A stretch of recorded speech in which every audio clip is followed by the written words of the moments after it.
untuk dokumen. Boleh tanya dek malaikat besok. Bismillahirrahmanirrahim. Assalamualaikum warahmatullahi wabarakatuh. Waalaikumsalam warahmatullahi wabarakatuh.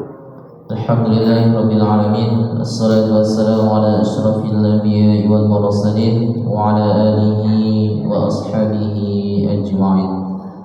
Kembali bersyukur kepada Allah Subhanahu wa taala dengan mengucapkan alhamdulillahirabbil alamin. Berselawat kepada Nabi Muhammad sallallahu alaihi wasallam. Allahumma shalli ala sayyidina Muhammad wa ala ali sayyidina Muhammad. Assalamualaikum ya Rasulullah.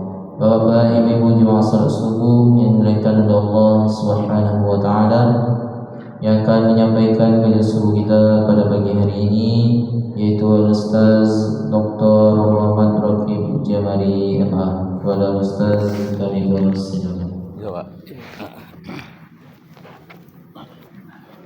Mana? Pak Imam tidak datang.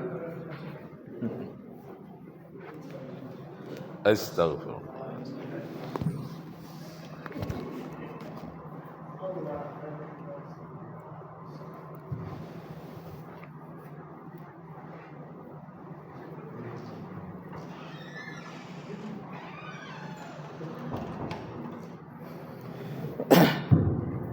Assalamualaikum warahmatullahi wabarakatuh.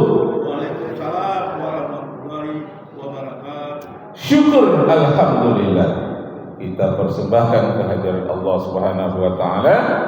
Salawat dan salam kepada junjungan alam Nabi kita Muhammad sallallahu alaihi wasallam. Allahumma salli ala Muhammad wa ala ali sayyidina Muhammad. 2 hari ini saya ditelepon oleh Masjid Kampus UIN Suska Riau. Beberapa mahasiswa menghubungi, Pak, iya, kami mengadakan wirid Yasin di kampus, mahasiswa dan dosen. Oh, bagus. Tapi kami ingin tahu pula artinya, kandungan-kandungannya, bukan hanya sekadar baca saja. Oh, bagus. Ada apa, Pak, kira-kira kandungan dalam surat Yasin itu? Oh, banyak ayat-ayatnya, di antaranya tentang manusia, bumi dan antariksa, serta kehidupan setelah kematian. Nah, kalau kami undang Bapak katanya, untuk ceramah tentang kandungan ilmiah di dalam surat Yasin, itu judulnya apa? Mau kami tempelkan di jalan pengajian malam ini. Mau dicetak? Bolehlah. Apa judulnya? Sama saja dengan judul tesis saya waktu S2, karena hobi saya tentang manusia, bumi dan antariksa. Jadi judulnya Mitos Keilmuan Barat tentang Manusia, Bumi dan Antariksa. Sudah ditulisnya. Ini Pak, nanti akan kami buat percetakan, akan kami tulis supaya hari Kamis tanggal 29 Agustus ba'da Isya akan ada pengajian ilmiah kandungan surat Yasin. Jadi bukan untuk orang yang mati saja baca Yasin, untuk orang hidup banyak manfaatnya surat Yasin tentang ilmiah. Nah, di antaranya yang ilmiah dalam surat Yasin itu ayat 39 ayat 40. Kullu fi falaki yasbahun.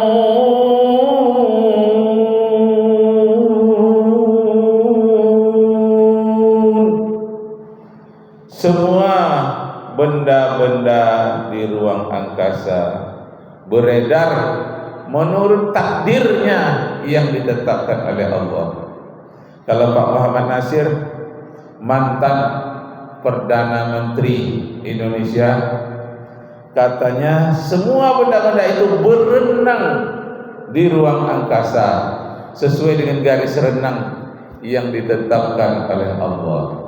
Jadi beliau memakai istilah berenang di ruang angkasa dalam bukunya yang berjudul Fikih Dakwah.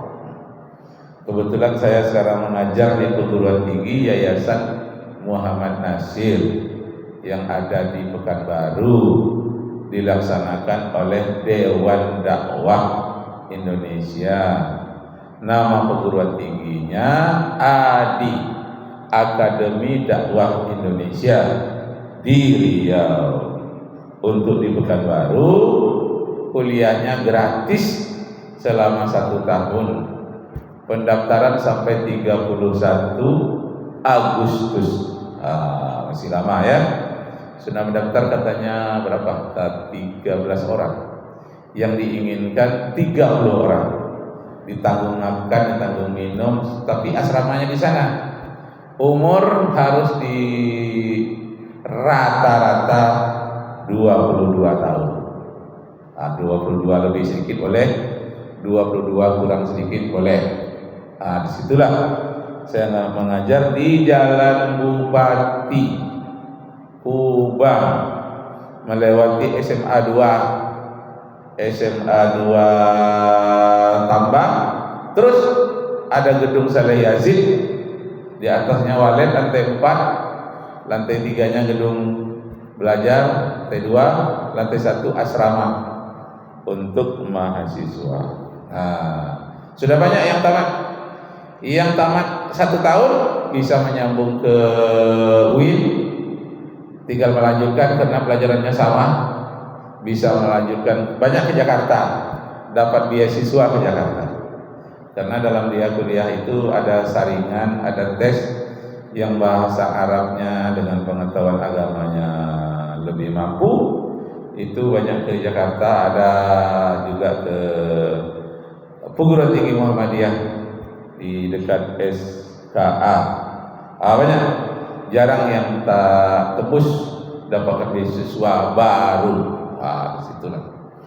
Nah, jadi Bapak Ibu kaum muslimin yang berbahagia, judulnya Mitos Keilmuan Barat tentang manusia, bumi dan antariksa. Jadi tentang kehidupan di bumi ini, karena misteri bumi itu ada Ibnu Bas namanya, Mufti Mekah. Ibnu Bas ini ditanya tentang ilmu pengetahuan dan antariksa, antara lain tentang hujan. Bagaimana hujan itu?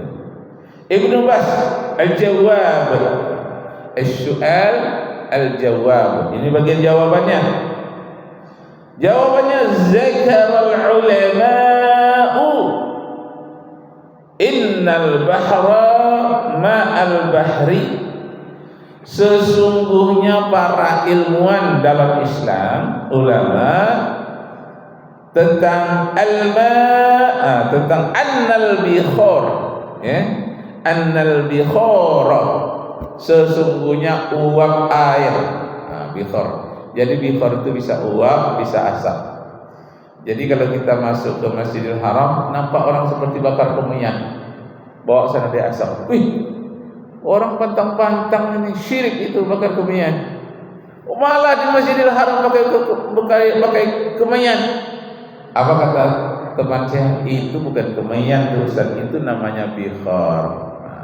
Bikhor itu adalah uap dari kayu gaharu, kayu harum-haruman. Itu dibawa ke sudut-sudut masjid supaya udara menjadi segar dan harum. Itu namanya bikhor. Bikhor uap atau asap.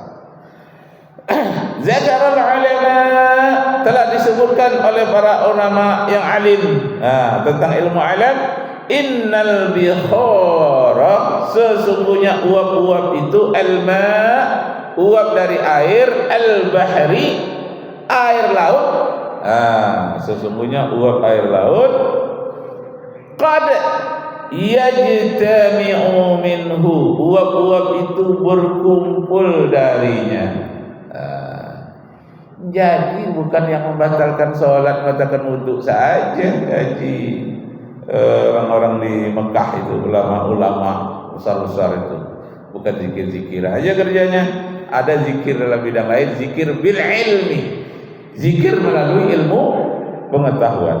Nah, jadi ma'ul bahri, air laut itu qad yajtami'u, sesungguhnya dia berkumpul, minhu darinya al-ma', banyaknya air, fis sahab, berkumpul di awan. Nah, dia naik lalu berkumpul awan. Jadi sihab itu artinya awan. Bi amrillahi ta'ala, itu memang sudah ditakdirkan oleh Allah Subhanahu wa ta'ala. Dengan pancaran panas matahari, maka lautan tadi menjadi menguap. Uap itu namanya bihar. Lalu bihar ma' itu fil bahri, di laut, qad yajtami'u, sungguhnya dia berkumpul, menjadi banyak, fisihab, di udara dia menjadi awan. Kenapa demikian? Bi amrillahi ta'ala, itulah takdir di alam semesta yang sudah ditetapkan oleh Allah. Takdir yang letaknya oleh Allah di alam semesta itu namanya sunnatullah. Kok begitu, kok naik dia kena uap? Begitulah sunnatullah. Jadi air laut yang menguap itu yang ringan, yang berat tinggal di bawah dari air laut itu. Apa dia air laut yang berat? Yang mengandung garam. Yang naik yang tidak mengandung garam. Itu sebabnya air hujan, air laut yang menguap itu rasanya tawar, tidak asin. Kenapa? Karena yang berat merupakan garam tinggal di bawah, menguap ke atas yang ringan. Jadi kalau ibu-ibu menggulai, masak di dapur, kan ada garamnya itu, ada segala macam. Kemudian uapnya itu hinggap di tutupnya itu. Kadang-kadang jatuh lagi uapnya itu. Itu uapnya tidak asin sama sekali. Padahal gulai itu asin. Tapi yang menguap hinggap ditutup dari wadah itu, bejana itu, tidak asin sama sekali. Kenapa? Uap itu lebih ringan daripada air biasa. Maka dia sifatnya naik ke atas. Kenapa uap naik ke atas? Kenapa asap naik ke atas? Karena dia lebih ringan dari udara. Termasuk asap rokok naik ke atas. Kenapa?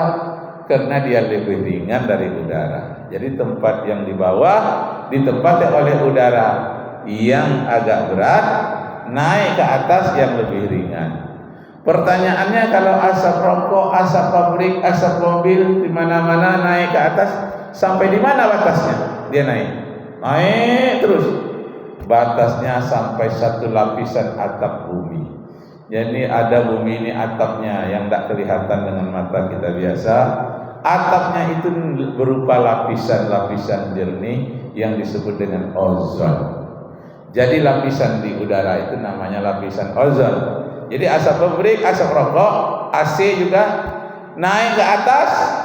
Nah, dia bersarang pada lapisan ozon. Lapisan ozon ini gunanya menyelamatkan bumi, atap bumi, dari sinar matahari yang disaring. Jadi sinar matahari sampai ke bumi itu tidaklah langsung,